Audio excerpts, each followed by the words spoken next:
Hello again, YouTube. So I really don't like this lighting actually. So these videos, I actually send them to an editor because it'll take me ages to do it. I always feel like saying, can you put a filter on my face to make me look a bit younger? But anyway, so the topic of today's video is what does natural bodybuilding look like? Because people don't know what natural bodybuilding is really. I've had a lot of people say in the gym, for example, who have took steroids and they're like, I'm going to stop taking steroids and then next year I'm going to compete. I'm like, no, it doesn't work like that. So a lot of the federations have like a 10-year drug-free policy. Some are 7, some are lifetime drug-free, and I think they should all be lifetime drug-free. But then it's hard to like test for it really. But yeah, today's video I'm just going to cover what actually is like natural bodybuilding, what is drug-free bodybuilding. Basically, I'll just give a brief explanation there. I think it should be a lifetime drug-free. In terms of testing, what they do at the shows is urine test you, and they do a polygraph, a lie detector test. They also do random off-season tests, but they should do more of them, in my opinion. Literally, anyone that's a pro in a federation, you should have to do that 2 or 3 times a year.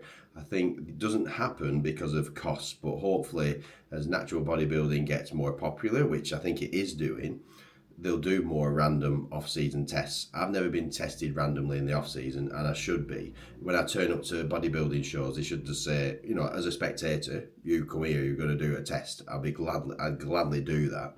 Because I'm sure some people do actually slip through the net. You can't be sure. People think I've took steroids, which is obviously I haven't, but there's people better than me. So I'm like, well, if people think I have done it, they've definitely done it. But yeah, I bet there has been some people slip through the net. In fact, actually, the Natural Olympia that I won in 2024, the person that came third failed his drug test. But apparently, like, he did a urine test and there were loads in his system. So I don't know how he thought he'd get away with it.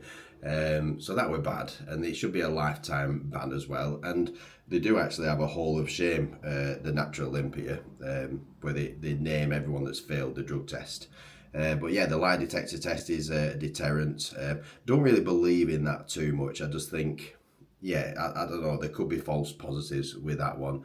And obviously the urine test, I suppose that there's ways of beating that. I don't know. I mean, like I said, I suppose people who take steroids know or will research ways of getting around stuff. I had to do an extra test once. The first year I competed in 2016. So I did a urine test at the qualifier for the BMBF. And yeah, so they got some baseline scores. And then they retested me at the finals. And apparently my testosterone went up a little bit, which is crazy. But I think it's because I researched like natural testosterone boosting supplements like D-aspartic acid, and there are all sorts. And for some reason, I just thought it'd be a good idea to take all those that are like known to boost your testosterone the day before the show, because I just thought on the day to have a high testosterone might be good. So I think it was that. So anyway, they called me, they say testosterone's gone up, it never normally does that. So I'm like, right, so what happens? They said you have to do an advanced ISO something test, a weird test. Apparently, and I'm not sure about this, if it's true, like it caught out Lance Armstrong. So this tests if you've ever taken testosterone, if there's ever been any artificial testosterone like injected in your system, or whichever way they take it. So I thought, yeah, I'll gladly do it. But then I'm also a bit like, God, I hope I haven't like accidentally took some testosterone. It's been like in a drink or something like that. So I was a little bit worried, and I said it cost about £350 in 2016, and it cost a lot of money. I said to him, if I pass, do I get my money back? They're like, no, you've got to pay for this. So I'm a bit gutted. So I did the test, all clear. So it was interesting that my testosterone went up a little bit. But yeah, I had to do that extra test, but I was a bit worried. But like I said, drug-free bodybuilding should be lifetime drug-free. You can't just take it, for me, if you've took it once, you're not natural. And there's so many people that have probably, I think, gone down the steroid route, waited 7, 10 years, and then competed. For me, that puts you at an advantage. If you took it once, then you've cheated, in my opinion. You shouldn't be allowed to compete. If I were to take it like once, then all of a sudden my lifts will just go through the roof, and then I'd be able to maintain that muscle. Even though I'm off it, I'd be able to maintain a lot of the muscle. So for me, it's not fair. If you've took it once, you should never be able to compete, in my opinion. It should all be lifetime drug-free. There should be more off-season tests. And yeah, it should all be lifetime drug-free. Basically, it's simple as that. So anyway, that's the first bit of the video. I'll probably cover it again. So today I've just, I've started doing my check-ins. I've just done one so far. It's Friday in the UK, the 10th of July. The weather is amazing. It's another heat wave. So today I've got a couple of PT sessions, check-ins. We're going out for food, me and Brogan. So we've got another date night booked. So we're trying to book these as much as possible because we've got a little one on the way in September. That's where we hardly get any childcare. So we're going out for a tapas, I think, later on today. I'll train as well, so it's an upper body session. And in terms of like my physique, there's no physique update on this video because I've probably put on some weight. I should probably share it. I will do, actually. I will share my physique, but I finished the photo shoot and I've just been eating more, basically. I've got a few things out of my system, eating some nice foods, loads of ice lollies. I mean, Iceland's down road here, and I'll spend like 40, 50 quid on ice lollies, and they're all gone in like a couple of days. And it's not just me, it's the family.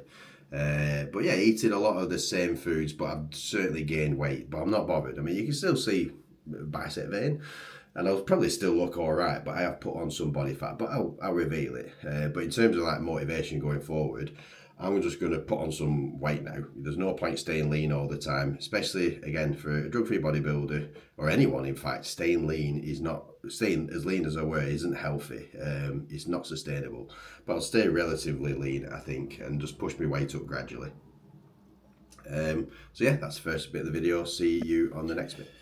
Hiya Kat, thanks for doing the check-in. So another brilliant week. You've really done well to stay on track with the diet, especially we going to London. You got a reduction on that 7-day average, and it looks like this is going to be a reduction as well. So you're certainly heading in the right direction. I've had a good look at your food diary and it's been good overall. So a little bit up and down. Monday obviously a little bit higher, but you still managed it really well. You've even got a McFlurry in there and still managed to hit your numbers like an expert.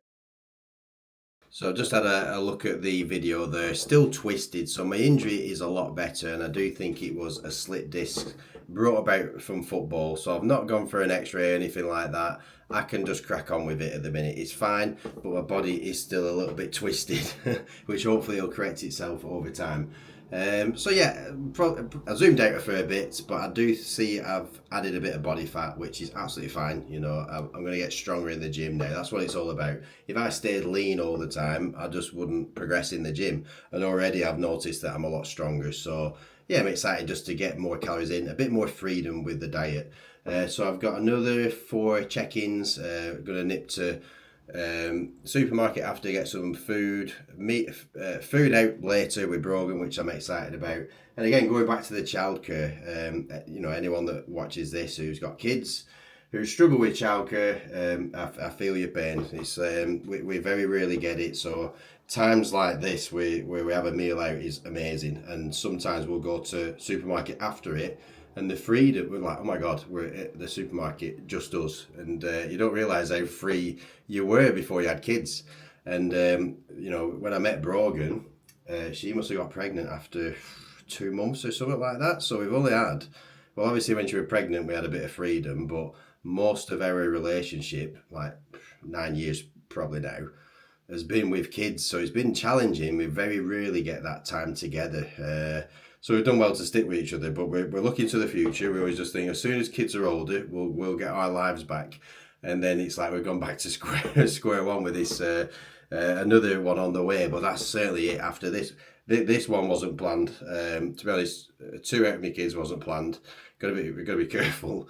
But like I say, we're excited to go on more holidays. I always just say when the youngest got to 5-year-old, that's where it gets good, because I've looked after my nieces and nephews, and that's the age that I pinpointed as a better age. You can get more out of them, and it's better.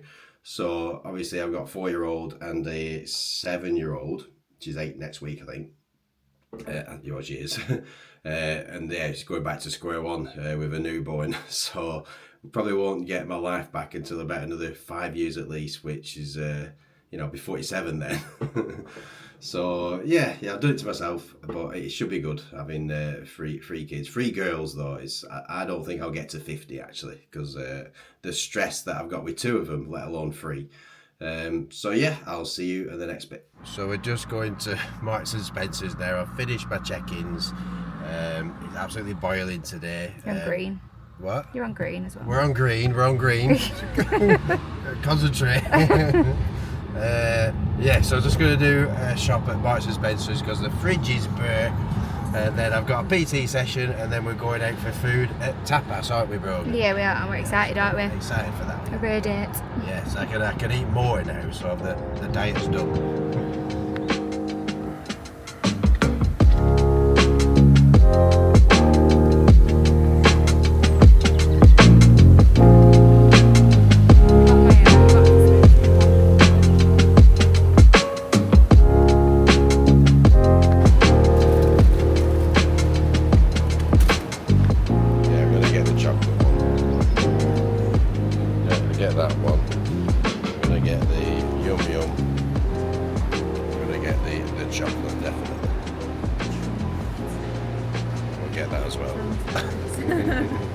So it started off really healthy, but then went to the bakery section during the day. We always seem to come at night and it's all gone, but it's all there now, so I'm trying to spin this around.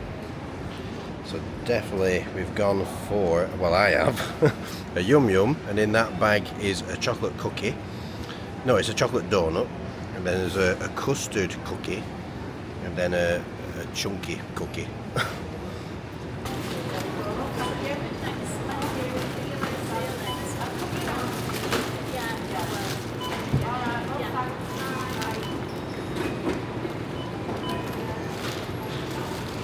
Oh, it's alright.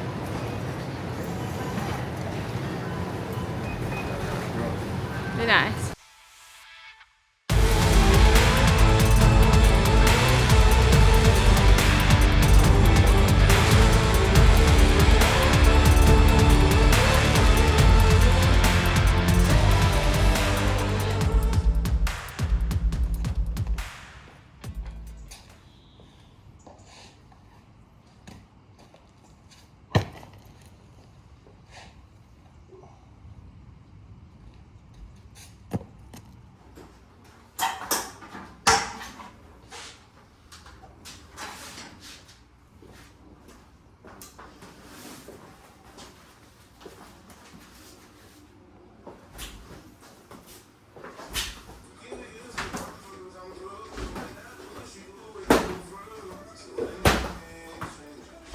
Good way of getting rid of all the bits. I should really hoover, but that's the second best thing.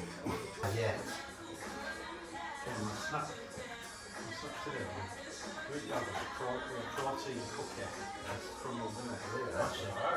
Well, I went to drop my daughter off, which was like massive tutor. First time I got off, I went to home. Oh.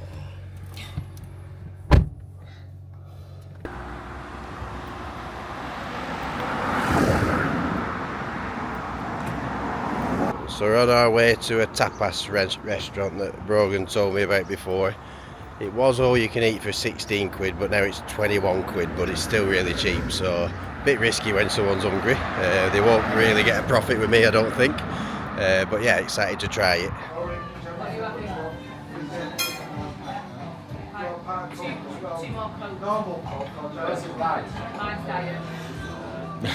Are you going to drink your mocktail? I got the virgin something. So we just got back from the tapas place. It was a good day out. Not for me though, tapas. I want all the food brought out instantly. I don't like waiting in between dishes, but it was, like I say, a good day out. So I've got a call in about 2 minutes. We've got 2 calls. Got one at 7, one at 7:30. And then I'll wrap up this video. I'll talk again about the topic about like what is drug-free bodybuilding, just to summarize everything. Probably won't get to the gym today, but I will go tomorrow. But yeah, I'll do these calls and then I'll see you in the next bit. So it's the next day. I didn't get to wrap up that video yesterday. So yeah, basically about natural bodybuilding. What is it? It is exactly what it sounds like. It's drug-free bodybuilding. It should be lifetime drug-free. People that say that, you know, come up to me in the gym, say, I'm going to compete natural next year. I'm like, don't you take steroids? He says, yeah, but I'm going to stop. It's not that. So just people don't know what natural bodybuilding is. People still ask me if I've ever took it, and obviously I'm lifetime natural, never took it, never will. So it's a shame that people don't know the truth, that the public don't know who's natural and who's not. I've had people say to me, oh, have you seen this person? He's in really good shape. And I'm always like, yeah, he's in really good shape, he's worked hard, but you know, he does take steroids. Like, oh, does he? I'm like, yeah, it's because they never admit it. Most people never admit it. There is a subgroup of people that do, and it's mostly the natural ones that transition to the assisted. They document it, which I think that transparency is key, really. Social media is full of lies, especially in the fitness industry. So many people are taking steroids, fat burners, all sorts, and never admitting it. So it just makes the industry, people not trust anyone, basically. And that's why natural bodybuilders like myself have to constantly say, I'm natural, I'm drug-free, this is what you can achieve drug-free. It's because the people that take gear are not actually saying, oh, I take gear.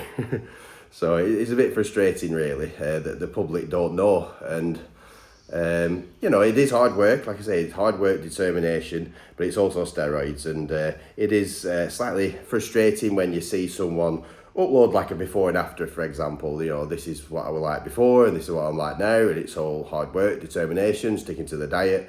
And I'm like, well, it's also the steroids that you're taking as well. You know, at least acknowledge it. So it is frustrating. And, you know, especially if they're a coach, then it's potentially a little bit fraudulent. You know, they're saying this is what can be achieved if you stick to my plan. And it's like, yeah, you took steroids as well. So, yeah. So that'll wrap up the video. I'm about to do some PT sessions. I'll see you in the next one.